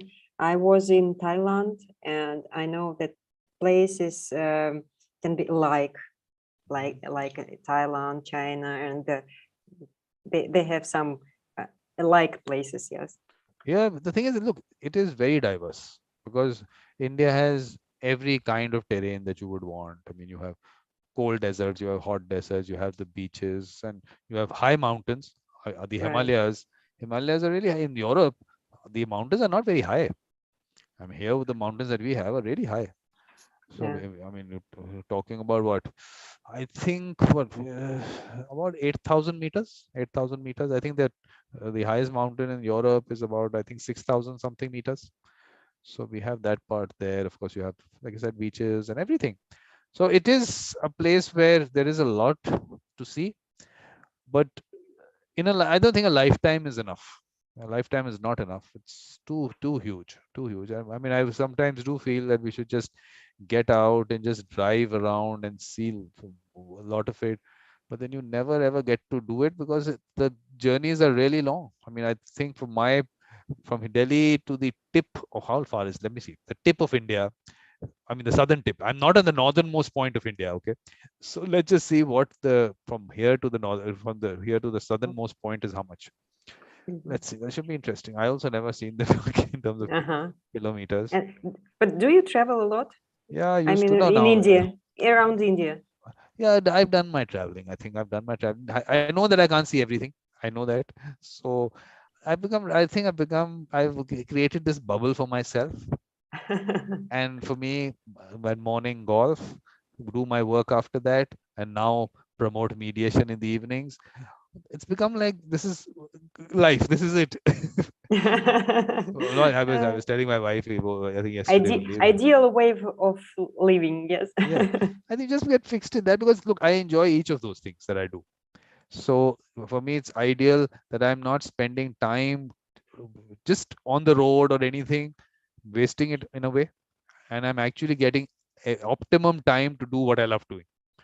Of course, I do have to travel to the golf course from here. It's about 20 minutes. So that's the travel. On the road, I'll have that 20 minutes going, 20 minutes coming back. So for those 40 minutes, yes, I am on the road, but I do utilize that time. So that's not such an issue. But I'm saying the southernmost point in India is 2,800 kilometers from my place. 2,800. Yeah. Yes. Yeah. Yeah.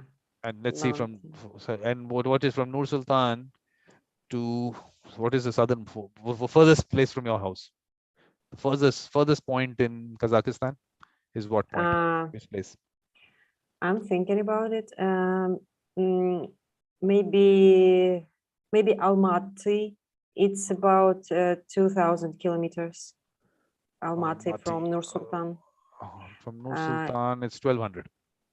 1,200.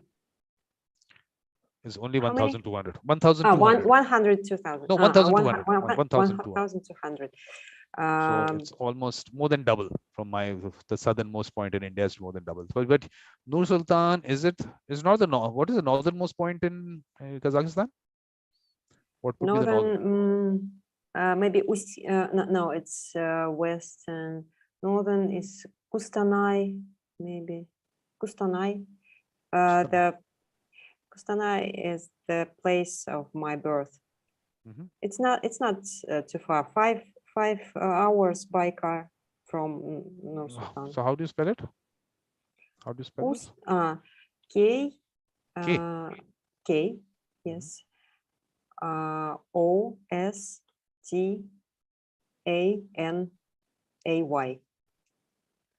I'm not sure. I got it. Sometimes they put U instead of O. Okay, Kustanai. so from Kustanai to Almaty is total to about 2,000 kilometers. And this is because the road takes a curved kind of thing. It doesn't go straight. It doesn't go straight. Yeah, so the distance straight must be much less. 2,000, you told. 2,000. Yeah. So it's quite big. I mean, that even less than yours. yeah. I mean, of course, India is bigger, but in terms of the terrain, I mean, it's largely what is it? A cold desert kind of terrain? What is it like? Let me see some photographs. Let's see what Almaty looks like. Let's see.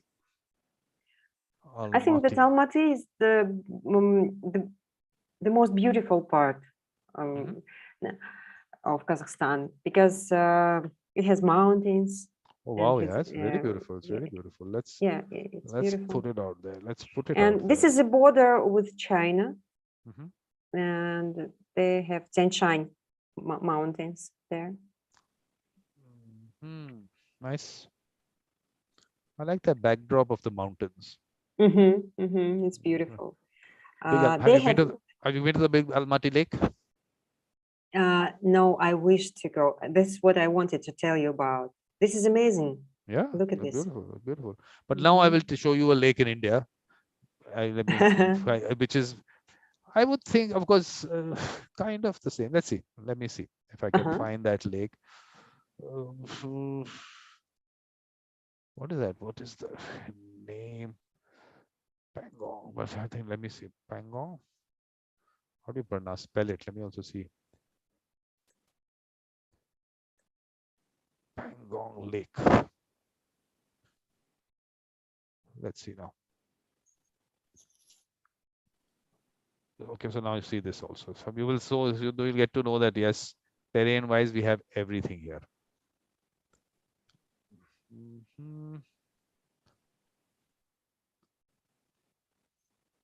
See that? Yes, it's beautiful. Wow. So Pangong Lake. Yeah. Pangong. This is also again with the border with China. China. Yeah, on the other side is China. Everything is beautiful with border of China. So actually, the other side that you would see is China. So this is how it is. One part goes there, one part's here. But it's really beautiful. I also haven't seen this. This is an area called Ladakh. Mountains are so interesting. Yeah, they beautiful. like desert, you know that? Yeah. Look, this is of course like the cold desert that we have, Ladakh, which I think would be the kind of terrain you have in Kazakhstan. It would be similar. Then of course you have the hot desert is totally with sand. Yeah, I'm sure you've seen those. Have you seen those deserts? I'm sure you've seen hot deserts. Have you? Have you not? I've seen, but I've never been there. Yeah. So that's. I mean, you were going to the Emirates, so you were going to go to see those. So that's what it is. I mean, that. I'm not sure if I ever going to see. So now it's going to be India. You'll have to see it in India only. So you'll have to come here and see all that here.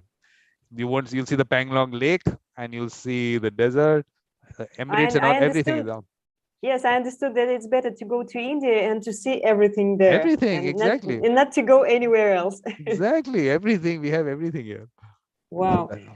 So it's in India. I've never thought that in India there is a such a desert. It's Exactly. Exactly. That's what I'm trying to tell you, that we have everything. We have real we desert. So now let me show you some other parts of India. Whenever you want to leave, just tell me, because look, I like you were saying you were promoting Georgia. I'm promoting India.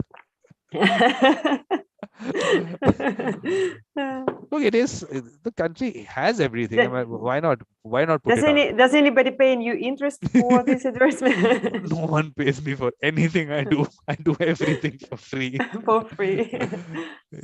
So let me show you some nice beaches in Goa. Which beach should I show you? Because Goa is a state. Okay, it's a state, so it's a big area. So there are lots of beaches. So let me show you one beach. Let me show you one beach, and then we'll show. I can maybe show you others also to give you an idea what those beaches look like. So this is a wee beach called Vagator. Goa, Goa. Goa is the place where all our people go to travel. Yeah. A lot of tourists go to Goa. Actually, a lot of people from Russia used to come there. Right. But what happened was that because the currency fluctuation happened, so definitely it became more expensive from them. Suddenly that everything cost went down, became double for them because of currency fluctuation. Right. Okay, so this is Goa. Of course, there'll be lots of beaches. I mean, this is just one of them. So it's a huge state. So what is the other terrain that you have? I mean, you have deserts, you have beaches, whatever. Hills, of course, are hills. I mean, those are also beautiful. There's one particular part of India that I really like, which all the Nilgiris. Those are the hills there. So I think from mediation, they should also we're also going to get into travel and have some. I did one actually something called Mediator Lifestyle. This person whom I'm saying, she's in Cyprus and she's from Georgia. So I had her on that show. So she was going to take us to a beach in Paphos in Cyprus, but that did not happen. So then she actually, from her house, she did that episode.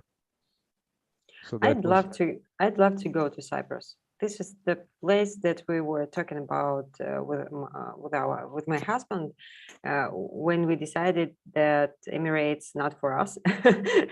So we don't want to try anymore. So the other place that we were speaking about was Cyprus. I'd like to go there also.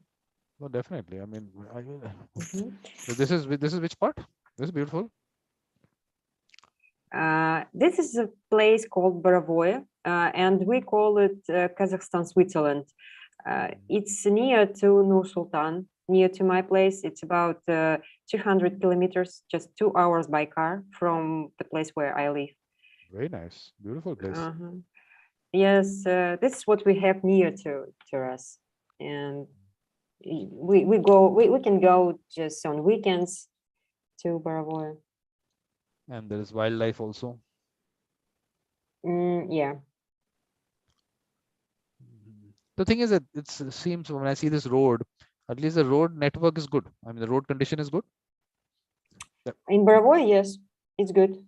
That's one thing. Infrastructure was made by government because a lot of tourists, and also from Russia, a lot of tourists go there. Because that is something which we are still, of course, things are getting better, but that can really change things because we have beautiful places. I mean, of course, I don't know if Kashmir, you must have heard of Kashmir. Have you heard of Kashmir or not? I heard, of course. I So, heard about Kashmir, but can you show it? yeah, beautiful place. Kashmir, let me show you specific places. That would be better, because I can actually show you some photographs my daughter took. She went skiing last year. I could have them, you'll have to find them. But, look, one is that what you see on the internet, and one is someone sending in their actual photographs. So obviously there's a little difference there, but it's a beautiful place, which I haven't been to. Let me also tell you this. Yeah. Because of all the issues that were happening there, so I decided that it's better to be safe. So this is one place called Gulmarg.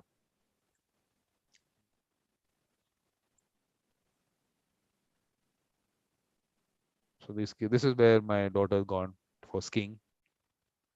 Wow, it's in India, yes. So Yes, it's Kashmir. Kashmir, yeah. So this is a place called Gulmarg in Kashmir. I even couldn't think about it. I even couldn't think that See that? in India there are places like this. So that's what I'm saying. Two things you don't know: how much work I do in relation to mediation, all my shows, and what all there is to see in India. Both those things you don't know. But look at those mountains, yeah, beautiful mountains, and they're high mountains. They're not. It's not like I'm telling you. This is in terms of height. When you look at it, you will see the difference there. See that? Nice.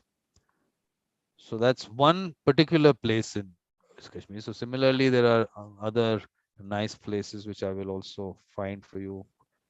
What is the other place I can show you? Pahalgam. Pahalgam is also. Let me find that. It's a nice picture. Yes, this is nice. So this is something what I wanted to do as a road trip, and I don't know when it's going to happen.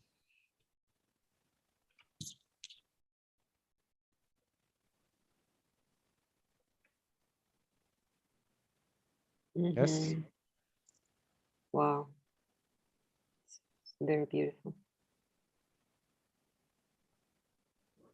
We live in our cities and we just don't see that so many beautiful places around us, and even in our countries. Yeah. Exactly. So for me, look, now because of this whole online world that I've now become a part of, I think things are going to become easier. The only thing is, obviously, I mean, look, right now the COVID issue is still there. I mean, it's not that that has gone away.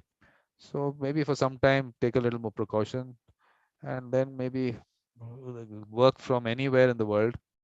Spend time there, because I don't like these quick holidays. Let's go for a 3-day trip kind of thing. Which place is this? This is the city called Uсть-Каменогорск, and this is Altai Mountains. Altai Mountains. This is a border with Russia also, and you can see. So Altai Krai, that place where Elizaveta and Elena come from. Right. That's the same The place. same. Yes, this is a border. So Yelena live from another side, and Uсть-Каменогорск is from Kazakhstan side, and the same mountains. Beautiful. Yes. So we have mountains at the east of the country, and the where is it? East, west, south of the country. Is this where you want to spend your night, on this bed? Can you see this bed? Oh my God. I even didn't know that they have it. That's a little too much of an adventure, maybe. How do they get there? Exactly. How do they get there? You have to tell me. This is your picture. I'm traveling with you now. But how far is this from your place, you say? It's I think the same as to Almaty, maybe the same. I go by airplane and it takes 1.5 hours. Yes, the same, I think. Okay, so not so far. So which means that I have to come there, pick up a car in one part of either Kazakhstan or Russia somewhere, and then drive through. Kazakhstan, Kyrgyzstan, Turkmenistan. How's Turkmenistan? Similar terrain or is it different? I think the same. Yes, it's also border with Kazakhstan. So But you said the road network is good. I don't know about road network. I don't know. It'd be nice to drive through the entire place. Yeah, I think so. Mm-hmm. So, Ruzanna, I think the thing is that I'm still worried about you not feeling too good. My So, God, we're talking more than 2 hours. but you feeling all right? You as long as you were okay, it's okay. You have I to told say, you. yeah, you have to say that you were enjoying the conversation, so you did not get to know, and you were, although you thought you were not feeling too good, you were okay. Yes, is that okay? Can I say that? Yes, sure. You know you captivated me. Good, good. So that's what the conversations are all about. That's what they're supposed to be. So they can actually go. So now for what I'll do is maybe I'll thank you here officially, and then after I cut the live stream, we'll fix up a session for you in the symposium. So Ruzanna, but before that, any concluding remarks for the mediation world, for our mediation friends all over the world? Anything that you want to tell them, please? You know, as usual, I want to thank you for your great work that you do, and you showed us your side today, and you know you amazed me once again, because I can imagine and I can understand how many time it takes, and uh, thank you. Thank you for gathering together all the mediators in the world. I even didn't know that we have so many mediators in so many countries. You know, we live in our small world. We have relationship with some people from other countries, but when you made this meeting on 8th of March, I saw so many women who are mediators and who work around the world, and it was amazing. Thank you one more time, and I want to wish you good luck. And I really agree with you that mediators are around us, and those people with mediator mindset around us. And we also here try to do a lot of work in populating mediation. Sorry. So, and I do believe that, and I want to meet with you in life, not through Zoom. We're already tired to, you know, it's, of course, it's a good opportunity for us that we have. Yes. Other way, we didn't know about each other, but it would be good to see each other in life. And so I want to tell you that we will be happy to host you here in Kazakhstan, to feed you with our special food. Yes. Interesting food. Because my Indian friends were, you know, kind of surprised that we eat so much meat here, and every dish is made of meat. Everywhere meat. Yeah. So yes, thank you. Thank you very much for coming in. It's always a pleasure talking to you, and it's good that you come in for the shows and you interact and you contribute. So that's really nice. And definitely Kazakhstan, a road trip around Kazakhstan, because all those beautiful places that you've shown me now need to be visited for sure. And in terms of food, let me tell you, for food, I've gone wherever I go. I say whatever the local person is eating, I will eat. I don't even question. So the most interesting, if you've been to Thailand, have you tried those crickets? Have you eaten crickets? Those insects that they eat, No, fried I crickets. don't need the insects. Oh, okay. So I've had that. I've had that also. Because I'm saying if a local person eats something, I will eat it. I don't have an issue, because if they're eating You're it so as brave. yeah, not a problem at all. I actually, so because look, if they're eating it, I mean, they've survived, they live, so it must be okay. Definitely. So food has never been a problem. I really never had a problem anywhere in the world in terms of food. was eat everything the local eats. So that's good. So we'll see. Let's do that. I'm sure we can work. We should work something out. We should have some maybe Kazakhstan and what former Soviet Republic kind of a thing. We should get that together. We should do something. We'll definitely do something. So Mhm. thank you very much, Ruzanna. And of course, I'll see you soon whenever in the symposium you come in. So let me just stop the recording.